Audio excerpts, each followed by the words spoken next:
తిరుపతి పోలీసులు ఇప్పటి వరకు 62 లక్షల విలువైన 310 చోరీ మొబైల్ ఫోన్లను స్వాధీనం చేసుకున్నట్లు ఎస్పీ సుబ్బరాయుడు ప్రకటించారు. సిఐఆర్ పోర్టల్పై వచ్చిన ఫిర్యాదులపై చర్య తీసుకున్న పోలీసులు 11వ దశ ట్రాకింగ్లో ఫోన్లను స్వాధీనం చేసుకున్నారు.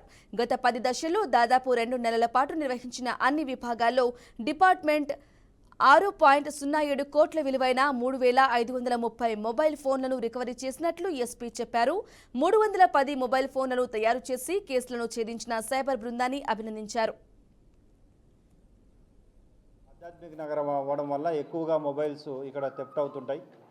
సో వారందరికీ కూడా ఒకటే తెలియజేయడం ఏంటంటే, మొబైల్ హంట్ వాట్సాప్ నెంబర్ ఉంది, దానికి హై అని చెప్పి మెసేజ్ ఇస్తే ఇమ్మీడియట్గా ఆ డీటెయిల్స్ అన్నీ కూడా మీరు మీ మొబైల్ డీటెయిల్స్ అన్నీ ఇస్తే ఇమ్మీడియట్గా అది మా పోర్టల్లో లింక్ వచ్చి అవన్నీ కూడా ఫీడ్ చేయడం జరుగుతుంది. అదేవిధంగా సిఐఆర్ ఏదైతే మన సెంట్రల్ గవర్నమెంట్ ఆధ్వర్యంలో ఉందో వాటిని కూడా మీరు ఉపయోగించగలిగితే ఖచ్చితంగా మొబైల్ని ట్రాక్ చేయడానికి అవకాశం ఉంటుంది.